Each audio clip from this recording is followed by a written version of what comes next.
This is a production of World Video Bible School. To God be the glory. Where do we go when we die? I suppose this is a question that every man who has ever lived has thought about, because death is something that we all face. As we grow and mature, we see those around us pass on.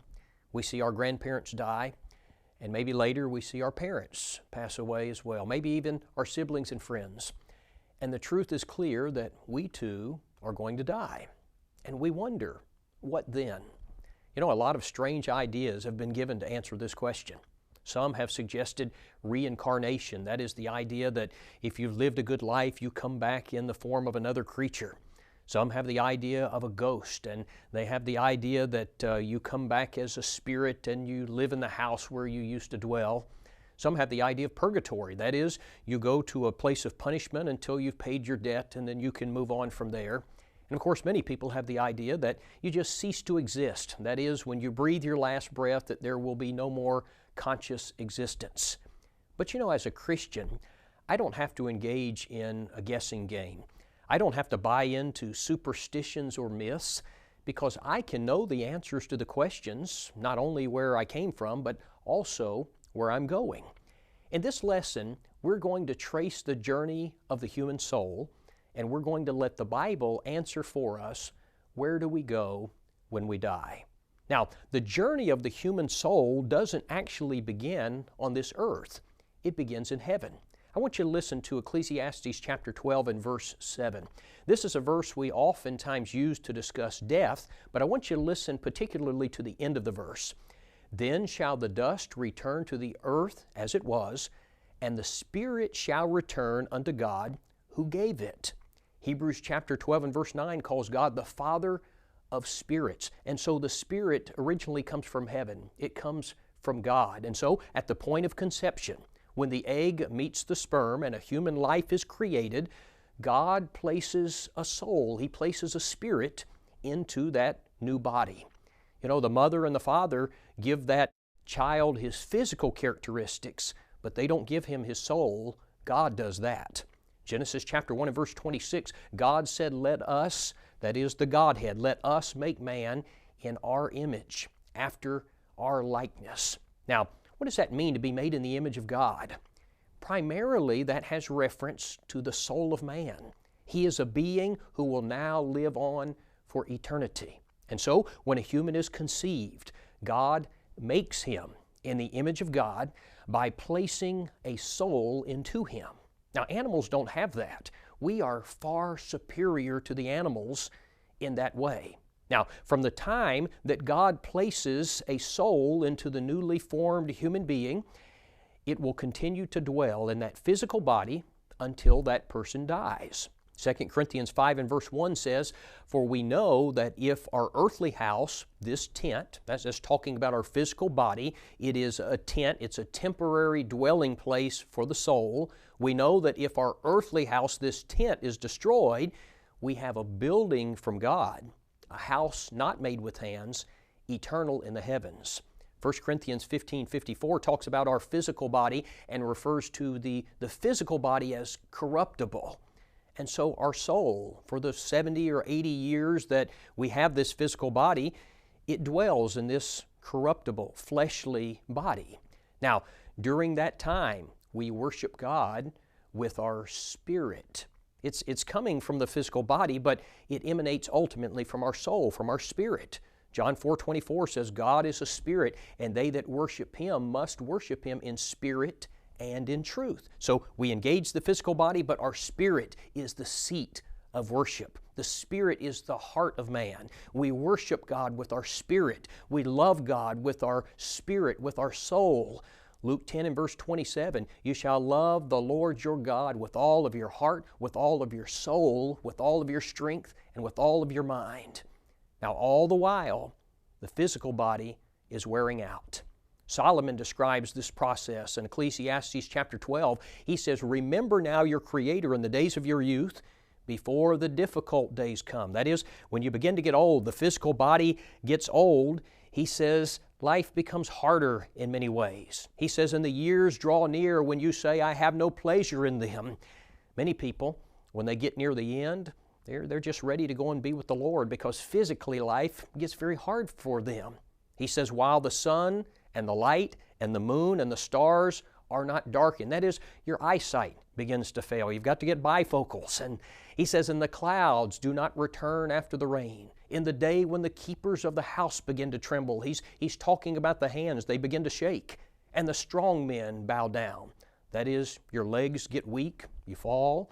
He says, when the grinders cease because they are few, you lose your teeth.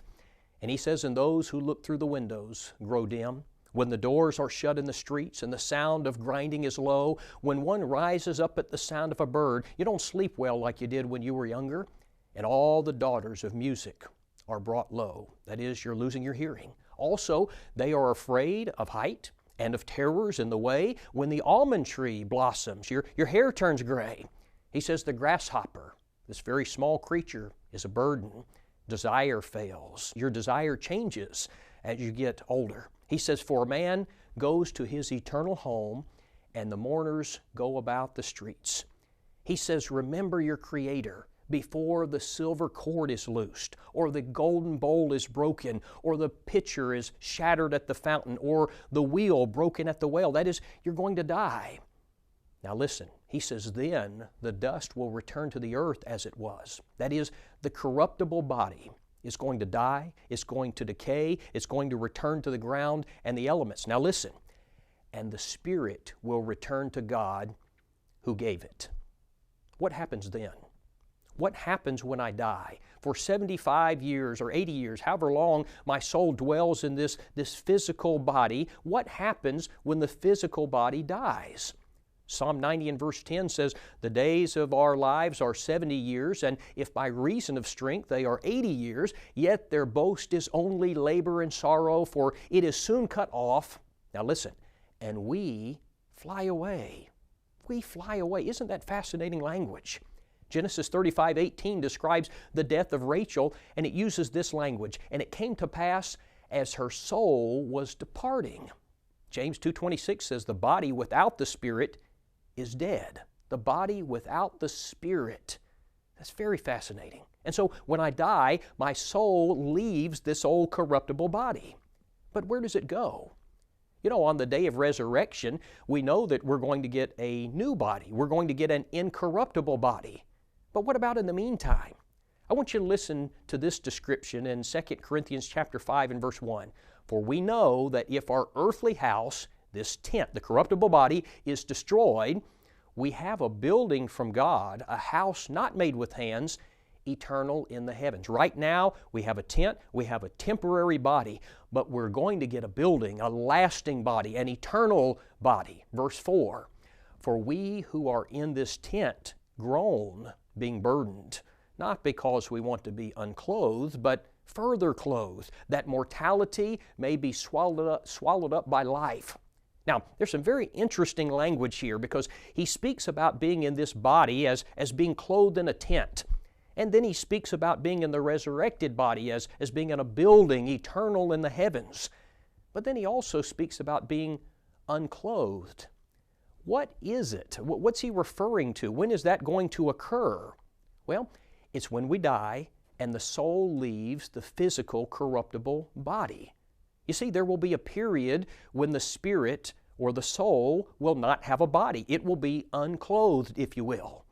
Well, when I die and my spirit leaves my body, where does it go? Now, that's going to take us to the next part of this journey. The entire second section of this chart comprises what is known as Hades. This is the Hadean realm. Now, many people are confused by the term Hades because they think of Hades as referring to hell. They think of it as referring to the place of punishment. And that's not right. The word Hades actually refers to the dwelling place of the dead. It's kind of a holding area for disembodied spirits. The good who die go to Hades. The bad who die go to Hades. And I think part of the reason why we're confused about this is because the King James Version translates the Greek word for Hades as hell, and that confuses us. In the original language, there are two different words. There are different words. There's one word for Hades and one word for Gehenna. Now, Hades is the dwelling place of the dead. Gehenna is hell. But the King James translates both words as hell. In Matthew 16:18, when Jesus promised to build His church and He said the gates of hell would not prevail against it, this is not hell. This is the word for Hades. It means that death would not prevent, death would not stop His kingdom. Now, if you don't understand the distinction in these words, you're going to get very confused. Now, incidentally, just as a side note, the Old Testament word for Hades, the Hebrew word for Hades, is the word Sheol. Sheol and Hades refer to the same place. And so once you understand that all people go to Hades when they die, it's going to clear up some things for you. For example, in Acts chapter 2 and verse 31, the Bible refers to Christ after His death as being in Hades. Now the King James Version says hell, but the word there refers to Hades. Jesus did not go to hell when He died. He went to the Hadean realm, to Hades. But Luke 23:43, as Christ was about to die, He said He was going to go to paradise. Now, when you understand that paradise is in Hades, it all makes perfect sense because paradise is a compartment of Hades. In Hades, there is a place where the righteous go, and there is a place where the wicked go. They're all awaiting the day of judgment. Now, the best description that we have in the Bible of Hades is in Luke chapter 16. It describes both compartments. Now, I want us to read it together. Let's look at it together and then we'll discuss it. Luke chapter 16, beginning in verse 19. The Bible says, "There was a certain rich man who was clothed in purple and fine linen and fared sumptuously every day. But there was a certain beggar named Lazarus, full of sores, who was laid at his gate, desiring to be fed with the crumbs which fell from the rich man's table. Moreover, the dogs came and licked his sores. So it was that the beggar died and was carried by the angels to Abraham's bosom. The rich man also died and was buried, and being in torments in Hades." Now the King James uses the word hell. It says that he was in hell, but that's not right. The New King James correctly says that he was in Hades. Being in Hades, he lifted up his eyes, and he saw Abraham afar off and Lazarus in his bosom. And then he cried, "Father Abraham, have mercy on me, and send Lazarus, that he may dip the tip of his finger in water and cool my tongue, for I am tormented in this flame." But Abraham said, "Son, remember that in your lifetime you received your good things, and likewise Lazarus evil things. But now he is comforted and you are tormented. And besides all of this, between us and you there is a great gulf fixed, so that those who want to pass from here to you cannot, nor can those from there pass to us." Now, I want us first to look at this place where Lazarus was taken. We're told that when Lazarus died, he was carried by angels to Abraham's bosom. Now, this is the compartment of Hades where the righteous go to await judgment. It's the place known as paradise. This is the same place that Christ promised the thief on the cross that he would go. Remember, he said in Luke 23:43, "Assuredly I say to you that you will be with me in paradise." In Luke 16:25, the Bible tells us that in this place, the righteous are comforted. In fact, if you study the background, the etymology of the word paradise, it carries with it the idea of a pleasure garden. Now, the opposite compartment of Hades is where the rich man went. This place is a place of torment. Now, this section of Hades is called Tartarus in the original Greek. Peter uses this word in 2 Peter 2 and verse 4 when he said, "For if God spared not the angels that sinned, but cast them down to Tartarus and delivered them into chains of darkness to be reserved unto judgment." They are waiting for the judgment day. Now, this place is described for us in Luke 16, verses 22 and 23, this way. Verse 22 says, "The rich man also died and was buried." Verse 23, listen to this, "And in hell," the King James says hell, the word is Hades, "and in Hades he lift up his eyes, being in torments." Now, normally when I teach on this subject, I would spend some time here talking about the misery and the suffering of this place. And we could spend an entire lesson just on that subject. But for now, let's briefly observe that this rich man in torment is burning in fire. He is crying out for mercy. He's begging for mercy. He believes that a mere drop of water would bring him at least a moment's relief. And I want you to appreciate with me that every person from the beginning of this world until now, every person who has died lost in the eyes of God is in this place. Many of them have been there for thousands of years, many just for minutes, some for seconds. But they're there and they're suffering. Now, another observation that I want us to notice is the fact that there is consciousness in the Hadean realm. You know, there is a doctrine taught by some in the religious world called soul sleeping. And soul sleeping suggests that when a person dies, that he goes into a state of unconsciousness and he ceases to be aware. But this passage, as well as others, teach us that after death, men are very much aware of what's going on. The rich man's crying in pain. Lazarus is comforted. You know, Psalm 116 and verse 15 says, "Precious in the sight of the Lord is the death of His saints." Friends, I don't believe that refers to them slipping into a state of unconsciousness. That doesn't make any sense to me. You know, I taught on this subject on one occasion, and a gentleman came to me afterwards and he said, "Don, that was a great lesson." He said, "But you need to read this particular passage because you're wrong about there being consciousness in the Hadean realm." And he handed me a piece of paper. Well, I unfolded it and I looked at it. It was Ecclesiastes chapter 9 and verse 5, where the Bible says, "The dead know not anything." The dead know not anything. But you know, he was misinterpreting that verse because he was pulling it out of context. In fact, if you will look at the next verse in Ecclesiastes chapter 9, verse number 6 uses that phrase again, "under the sun." Again, it's used in verse 3, it's used in verse 9, it's used in verse 13. And the context of this passage is things going on in this world, things under the sun, the things on this earth. And the point of the passage is that when you die and you go to paradise or torment, you are no longer aware of what's taking place on this earth. Now, to prove that, in 2 Chronicles chapter 34, King Josiah was told by God that God was going to bring punishment upon Jerusalem for their sins, but that he was going to die and he was not going to see it happen. Now, I want you to listen to the language in verse number 28. He said, "Surely I will gather you unto your fathers." That is, you're going to die. "You shall be gathered to your grave in peace, and your eyes shall not see all the calamity that I will bring on this place and its inhabitants." Now, what's the point? He will have died. He will have gone to the Hadean realm, so he was not going to see what was going to take place on this earth.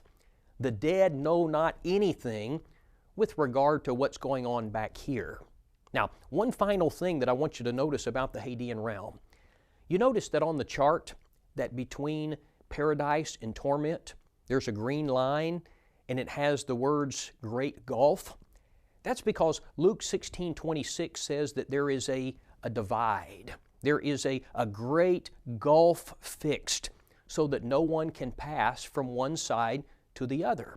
Once you are in paradise, you are there to stay until the day of judgment. Once you are there in torment, you are there to stay until the day of judgment. And so that means every person who has ever died unfaithful in the eyes of God is still there. Many have been there for thousands of years, some for minutes, some for seconds, but I think about them crying, "I am tormented in this flame." But it doesn't end. Now, that takes us to the next section of this chart, which is the resurrection day. The resurrection day is what we typically call the judgment day. The Bible calls this day the day of the Lord. Peter says, "But the day of the Lord will come as a thief in the night," 2 Peter 3:10. Now, what is going to happen on that day, the day of judgment, to the souls who are in Hades, who are in paradise or torment? What's going to happen to them? On that day, the Hadean realm is going to give up all of the souls that it contains, and it will cease to exist. Also on that day, the earth is going to give up the bodies. John 5:28 and 29, Jesus said, "For the hour is coming in which all that are in the graves will hear His voice and will come forth, those that have done good to the resurrection of life, those that have done evil to the resurrection of condemnation or damnation. And then the souls, the spirits that have come from Hades will be reunited with the bodies that have been resurrected on the earth. But with this new union, the new body is going to be different. The resurrected body is not going to be like the physical body that we have now. The resurrected body will not be made of the same particles that were put in the grave.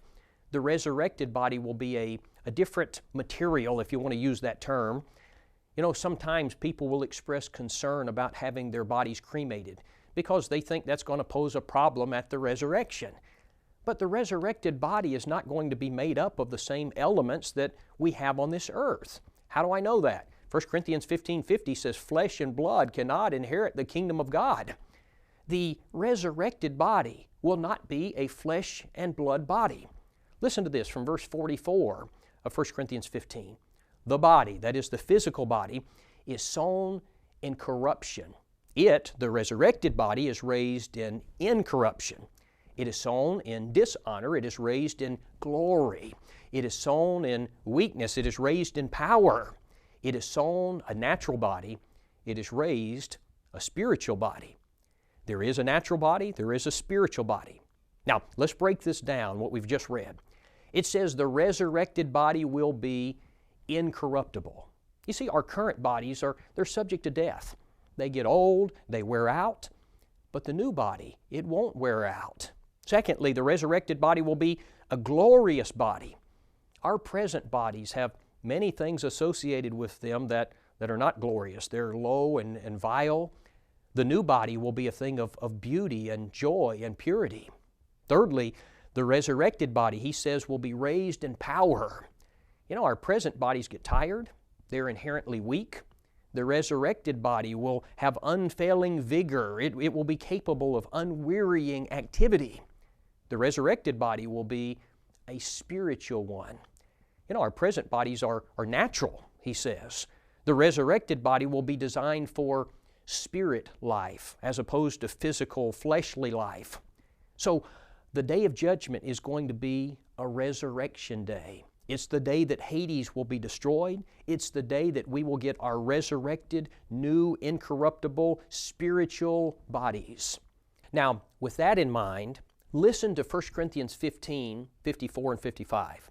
So when this corruptible has put on incorruption, and this mortal has put on immortality, then shall be brought to pass the saying that is written, Death is swallowed up in victory. O death, where is your sting? O Hades, where is your victory? Death and Hades will be overcome on that day. In other words, the physical grave and the temporary abode of the dead, the Hadean realm, will both come to an end on the day of judgment. You say, well, what about those of us who are still living when the judgment day comes?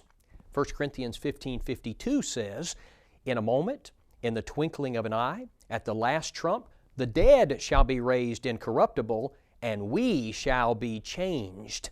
And so the living also will be changed into an incorruptible body, and then will be gathered before the throne of God. After both the good and the bad have received a resurrected body, we will stand before the throne of Christ, and we will be judged. Matthew 25 and verse 32 says, And the nations will be gathered before Him, and He shall separate them one from another, as a shepherd divides his sheep from the goats. And all humanity, friends, all humanity will be there. On that day, the rich man and Lazarus will stand before God to receive their eternal judgment. Abraham, Isaac, and Jacob will be there. Ahab, Jezebel, and Judas will be there. Romans 14:12 says, So then every one of us shall give an account of himself to God. 2 Corinthians 5:10 says, For we must all appear before the judgment seat of Christ, that every one may receive the things done in his body according to that which he hath done, whether it be good or bad. You know, sometimes people will ask, well, what is the point of the judgment? If people have already been in paradise or torment, it seems like they've kind of already been judged. But you see, the judgment day is not a day in which God has to make a judgment call. It's not like God has to weigh the facts and the figures and figure out who is saved and who is lost. He knows that at the very moment that you die. In fact, He knows before you die where you will be eternally. Judgment Day isn't a trial like we might think of. In fact, you might call it the pronouncement of Judgment Day. It's the sentencing day. It's the day that God states the reasons why you were lost or saved. And then He pronounces your eternal sentence or reward. Now somebody says, but you know what, it seems rather unnecessary. Since the righteous and the wicked already know where they will spend their eternities, it seems unnecessary. Friends, let me suggest to you that the Judgment Day is necessary for several reasons. Number one, those who are still living, they haven't been assigned punishment or bliss, and so it's necessary for them.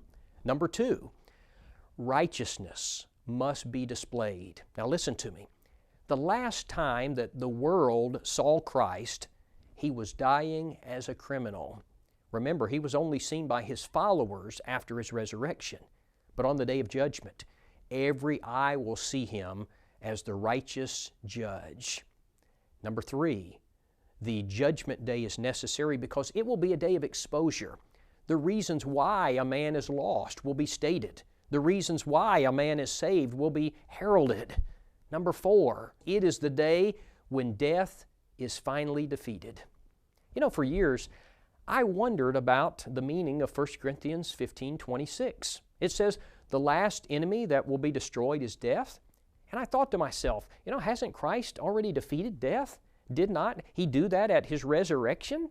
And so I was puzzled about this. But listen to the context. Verse number 24. Then comes the end when He delivers the kingdom to God the Father, when He puts an end to all rule and all authority and power, for He must reign until He has put all enemies under His feet. The last enemy that will be destroyed is death. Now friends, this is talking about the day that the tombs will be emptied and the Hadean world will come to an end. It is this day. The Judgment Day is oh so very necessary. Now, the next part of the chart we're going to talk about is eternity. In Matthew 25:46, the Lord said, "And these shall go away into everlasting punishment, but the righteous into life eternal." You know, man has been created in the image of God and thus has been given an eternal soul, and that soul will never cease to exist. Now, the Greek word that's translated as eternal means eternal, everlasting, without end, never to cease, indeterminate as to duration. Now, you'll see in the chart there are two alternatives as to where we will spend eternity. One is a place of eternal bliss. That's the destination of the faithful. It's heaven. And to them the King will say on the day of judgment, "Come, you blessed of my Father, inherit the kingdom prepared for you from the foundation of the world." Matthew 25:46, He calls this place life eternal. Now, the other destination is a place of eternal torment. It's hell. It's described in Revelation 21:8 as the lake which burns with fire and brimstone, which is the second death. It's the place the Lord has in mind in the judgment scene in Matthew 25, where He says to the sinners, "And these shall go away into everlasting punishment." How long then is the punishment in hell going to last? Is the punishment in hell going to be temporary, or are people just going to burn up and cease to exist? No, the Bible says it's going to last eternally. It's going to be everlasting. Revelation 14:11 says, "And the smoke of their torment ascends forever and ever, and they have no rest, day or night." Friends, I can't imagine anything more terrifying than that. You know, the man who dies and goes to hell, he has tomorrow and the next day and the next year and the next 100 years and a million years from now, he will still be suffering and burning and continuing to exist. Each day that passes, he's no closer to the end. Now, you know, we're speaking rather accommodatively because there is no time in eternity. He will simply be suffering forever. The soul of man enters the physical body at the point of conception, and at death, it goes into Hades, where it remains as a spirit until the day of resurrection. On that day, It reunites with the body, the new incorruptible body, and then that soul and the new body will spend eternity in heaven or hell. Now, we've been discussing the future of our souls, but let's bring the discussion back home to where you and I live. If you go back to the beginning of the chart, you will notice that on the earth there are two categories, the saved and the lost. And everyone on earth fits into one of these two categories. You'll also notice that the saved and the lost are traveling on different pathways. Notice that for the saved, for the righteous, the pathway representing death is very narrow. Now that's because Matthew 7:14 says, "Straight is the gate and narrow is the way that leads to life, and few there be that find it." Notice also that for the lost, their pathway for death is wide. And that's because Matthew 7:13 says, "Wide is the gate and broad is the way that leads to destruction, and there are many who go in by it." And perhaps the most important thing to notice is that after death, the saved and the lost end up in different locations. And friends, where you will go when you die depends on where you are heading while you're alive. Every person alive today is on one of two paths. It is either the narrow path that leads to heaven, or it is the wide path that leads to hell. If you died today, what does eternity hold for you? If you died in the next few moments, where would you be when you opened your eyes? What would you see? Seconds from now, what would you see? Would it be angels carrying you to paradise, or would you lift up your eyes being in torment?